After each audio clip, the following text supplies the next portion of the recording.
We're tracking a lot of reaction to the new trade deal between Canada, the United States, and Mexico. So what changes are under the proposed agreement? Here are some of the highlights.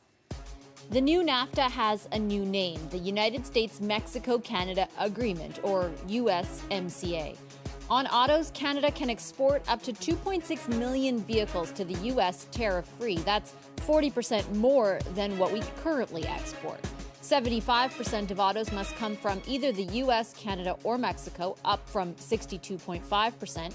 And 40 to 45% of autos made in Mexico have to be made by workers who earn at least $16 U.S. an hour. So with this, autos avoid tariffs. Chalk up a point for Prime Minister Trudeau. But steel and aluminum tariffs will stay in place, a win for U.S. President Trump. Canada managed to keep the Chapter 19 dispute resolution, which allows this government to challenge punitive tariffs on products like softwood before special trade tribunals. Point for Trudeau. But Canada made concessions, including on dairy. U.S. farmers will have more access to Canada's dairy and poultry market, about 3.6% of it. Canada also agreed to end what's called Class 7 pricing, a milk class created last year that slashed prices on some Canadian dairy products. This is a big win for Trump and could cause trouble for Trudeau. The Liberals call the new agreement a good deal. The opposition says the Liberals capitulated. Which is it? It's time for the Power Panel. In Toronto, Brad Levine of Council of Public Affairs, Yolande James, former Quebec Liberal cabinet minister, is in Montreal. And here with me in studio, former policy director to Stephen Harper, Rachel Curran of Harper and Associates, and Marie Vastel of Le Devoir. Hi, everyone. Hi. Nice Hello. to see you. Hello. Yolande, I'll start with you. The big debate today, politically at least, is this really a win-win-win? I mean, I think it's at the end of the day, it is a win for the government in that I think it's important to remember where we started in this negotiation.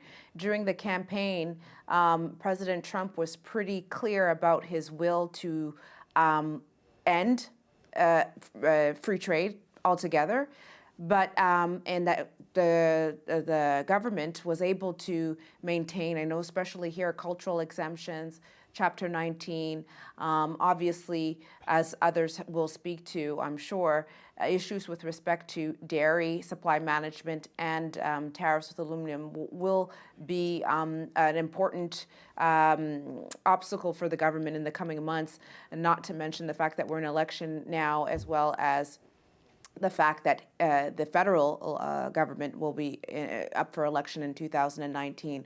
So all that plays out. As all that plays out, we'll be able to get a better assessment as to if it's a win-win long-term, as if this deal ages well. But certainly, with respect to whether it was a good idea to sign this deal or not, I am unequivocal about the fact that this was the smart thing to do when you think of the future and the certainty with respect to having a deal signed today. Brad, was signing the deal the smart thing to do?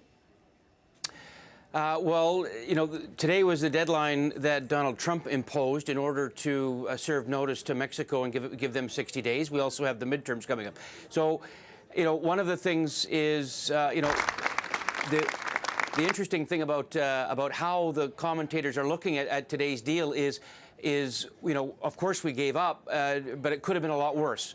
And that's always a tricky thing because people who don't see that Trudeau gave up much, but maintained much of the core of the original NAFTA is a good thing for the country.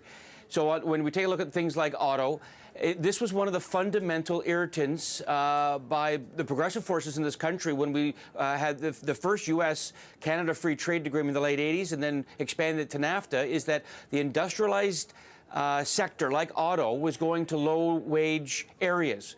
What I find most interesting is that we are finally taking steps in this continent to get wages in Mexico up, as opposed to the continual downward pressure of wages in Southwest Ontario down. So in that respect, those are good for auto and the supply chain within that sector. But the dairy farmers are going to be pretty upset at about $450 million worth of the market that Trudeau gave over to Trump today. Rachel, how important is the fact that this was negotiated with Donald Trump in evaluating the outcome today?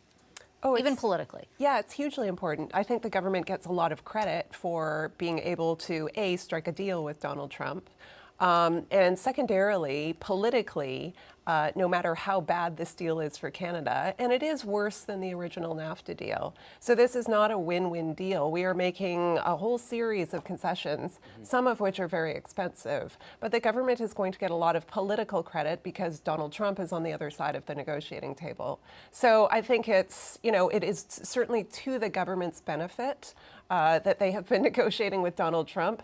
The fact that he is so widely disliked here is going to help them in selling this deal. But let's be totally honest, like, he can take this as a win. Yes, this is a day for relief, I think.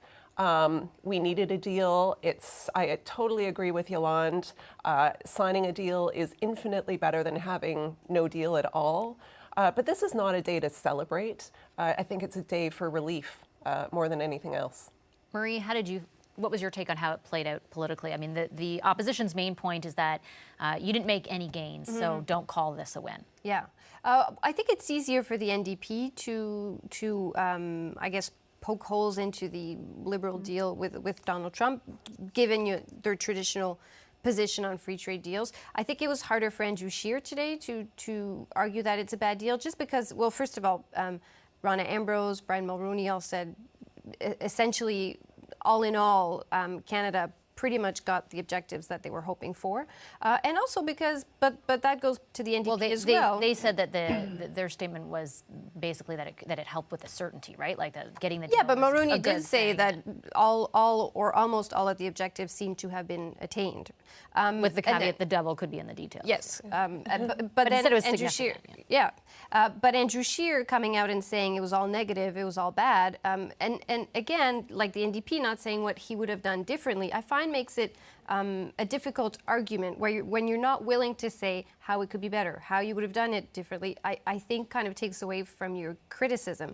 I think, though, that a lot of the negative points that we will hear in the next few days are with dairy, for sure, without a doubt. I mean, if you look at this deal, and Rachel can say that it's all concessions and other people can say that it's all wins, but if you look at dairy, it seems to be the biggest loser. I think Ottawa won on kind of protecting the auto sector as much as they could. I mean, there are quotas, but by the time we reach those quotas, it might be never. They kept Chapter 19 on a dispute resolution mechanism. They got rid of Chapter 11 on investor state dispute resolution mechanism. So it seems like all their deal breakers or all the things that they absolutely wanted to keep or get rid of, they did.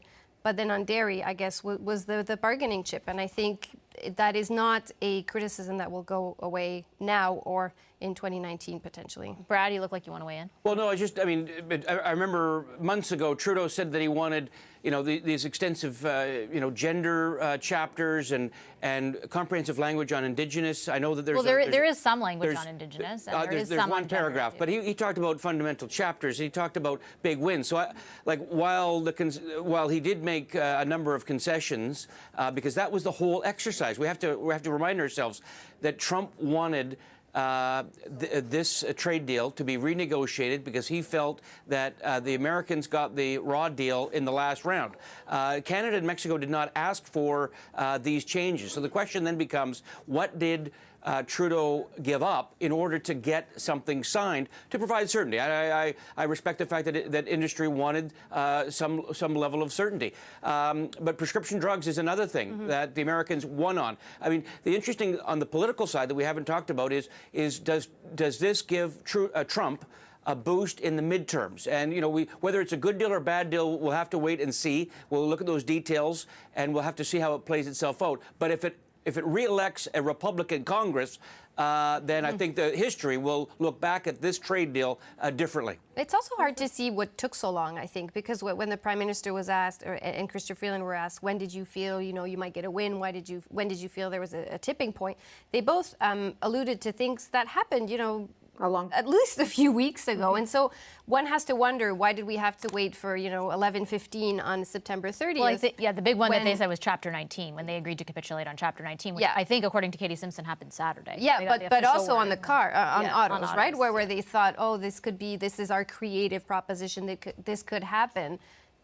it's odd that it had to happen. Okay, there's a lot more to discuss on this subject, so we will pick it up right after a quick break. You're watching Power and Politics on CBC News Network, also broadcasting on Sirius XM's Canada Talks channel. Stay with us.